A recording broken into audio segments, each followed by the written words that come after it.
Okay, let's continue now. Distinctions between Christianity and the secular religions. First of all, Christianity and theological liberalism. So here we see for the theological liberal that science and reason are the primary sources of knowledge. And the scriptures are taking a secondary or supplemental role. So in other words, I'm not sure if you're familiar with theological liberalism, but many of the seminaries and the Christian colleges in the United States and Europe, and some in Africa, were overtaken by this movement in the 1940s, 1950s, and beyond, even till this day. Your liberal denominations, where human reason, human ability, and science were the ultimate sources of knowledge, the way of interpreting what's true. And the scriptures had to take a secondary place to that. And so they questioned history, questioned whether the Old Testament and New Testament were actually reliable. And they reinterpreted the Old New Testament according to a scientific method. But in Christianity, of course, reason and science, well, they're vital sources, but they're not to be diminished in the pursuit of truth. And they're always to be interpreted as under the authority of biblical scriptures. These are forms of divine revelation. They interpret nature as a form of divine revelation, natural revelation, but always we use science and reason in the context of the scriptures in pursuing truth. So as a result, we have a close alliance between faith and reason. We don't develop an anti-intellectual faith divorced from reason and science, but we always place biblical authority over that. Now, between secular humanism and Christianity, the secular humanist often criticizes the Christian faith because oftentimes they criticize a reduced, more simplistic or anti-intellectual form of Christianity rather than an authentic Christian faith that's informed by good theology, backed by reason, and pursues and champions the history of Christianity. Secular humanism often follows a mechanistic model of nature, stemming from a Darwinian understanding of human evolution, that human beings are at the highest end of the evolutionary chain and part of the machine. But Christian theology is design-centered. It asserts the second law of thermodynamics and the anthropic principles as evidence for design. Now, the second law of thermodynamics is the law of entropy. It's a law of physics that holds that all things in the universe are tending and moving toward a state of disorder, not toward greater order, but disorder. That energy is being dissipated and eventually lost. And that to have greater design, we have to have some sort of intelligence putting things into order. It's sort of the house principle, the bedroom principle. Your house, your bedroom tend toward a state of disorder, and it requires energy and intelligence to put them back into order. The anthropic principle is the idea that the universe has been designed in such a precise way so that there are hundreds of parameters, hundreds of precise calculations, it seems, regarding the distance of the Earth from the sun, the distance from the moon, the distance of the planets from each other, the content of the atmosphere, the thickness of the Earth's crust, the chemical properties of the planet. Hundreds of these parameters, hundreds of these specific designs that if they were slightly more or less, any one of them, we would not have life as we know it. So in other words, it seems that the universe and planet Earth have been designed just precisely so to have life. So this is evidence of design. Secular humanism, well, their trust in science seems to rise to the level of scientism. And that's a problem, that science is the only ultimate source of knowledge, because science itself is always interpreted within a worldview framework, whether it's the naturalistic framework, the Christian framework, or another one. So there's always a philosophy behind it. To say that we are purely scientific is impossible.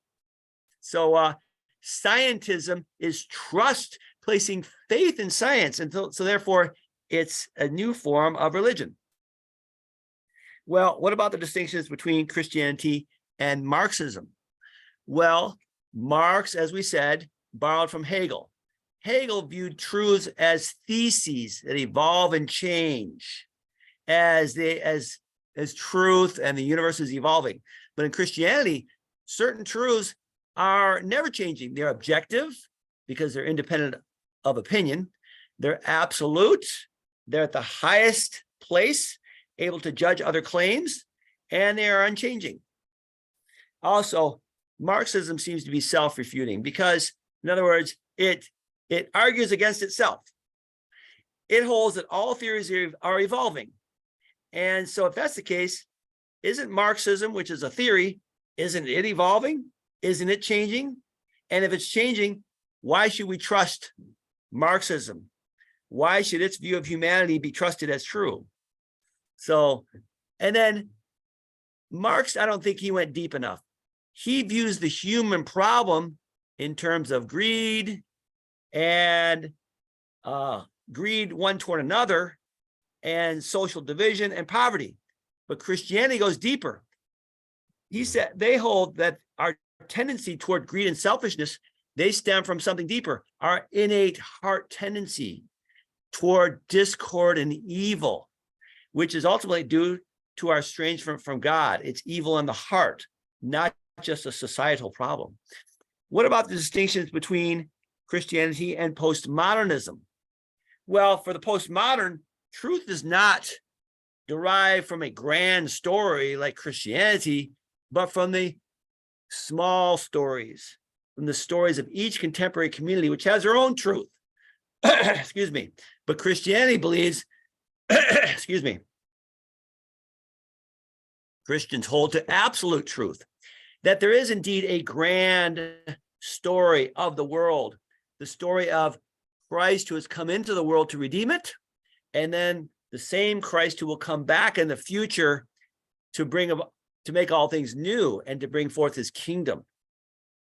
So, and through all this, God's demonstrating love for human beings, and he's accommodating for our sin and our estrangement through the atonement of Christ. Well, here are some ways that we might attract a secular person to the gospel. So I would advocate you study these and keep these in mind, because there are many secular people in our world today that need to hear the truth of Christianity. The first is, well, secular humanism, I believe it's a bit too optimistic about human beings themselves, about human nature. And so they're too optimistic about the future. They hold that they have this utopian view of the future, but let's face it, we're all going to die. And there are many problems that keep coming up in our world, like COVID, and there will be new plagues, new problems, and we can't solve everything. Many people will die as a result of these plagues and these huge problems. So, but the Christian, they face the uncertain future with a realistic hope, because they have faith that God is sovereign, that God is provident. He is governing the affairs of human beings, and he provides assurance that the final outcome of history in the kingdom of God will be a place of glory and love and peace. Christianity also provides identity for us, a solid identity. It provides internal strength and hope for those who are facing challenges like death, sickness, loss of job, disaster, aging, and it promises personal wholeness, the fullness of our entire humanity, heart, soul, mind, body, and spirit. And it also provides meaning for life. And this is very attractive, I believe, can be attractive to the secularist who, like Nietzsche, is facing despair and death. Christianity offers forgiveness of sin, freedom from guilt, a way to overcome our broken world, the anger and self-doubt and pride and loneliness of our world. It offers new life associated with our spiritual redemption and the fruit of the Spirit, which I have listed there. Now, another way to attract a secular person may be through the classical arguments for God's existence. And there are 3 of these arguments. You may have studied these in another class, but if not, here's an introduction. The first is the cosmological argument for God's existence, which basically says that everything that begins to exist has a cause apart from itself. Now, it doesn't seem to be logical that the universe is self-created. Even the atheists and the secularists admit that the universe does not appear to be self-created. If you study it, it seems to have a cause. But it must have begun at some point in time. You know, the universe is moving farther apart. It's spreading out. So it must have had a beginning point. And so this cause must be a first cause. And God, is by definition, is the first cause. Another argument is called the teleological argument or the design argument. And this was made popular by William Paley, who said, suppose I found a watch upon the ground. When we come to inspect the watch, we perceive that the watch must have had a watchmaker.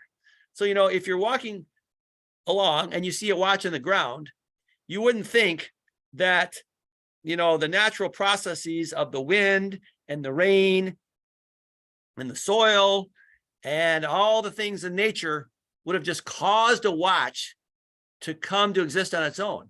Why? Because it's complex and it needs a designer.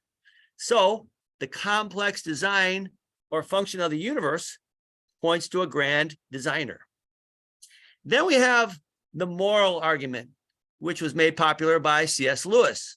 In his book, Mere Christianity, he asks, why do we know that it is wrong to steal and to murder? Why do we believe certain modes of behavior are wrong? And so he points to a law of human nature that within us, we all have a conscience. We all know right from wrong at some level. Every tribe, every person at some level knows right from wrong. Even the thief knows that it's wrong to steal. What they have done is they have created in their mind something that's good, that makes it good for them to steal. But still, there must be something good to overcome what they thought originally was wrong. And the answer is that the reason we know things are wrong in our minds and our conscience is because we have this moral conscience pointing toward a moral lawgiver, and which is God. Now, lastly, the resurrection of Christ may appeal to a secularist because the resurrection stands outside of time.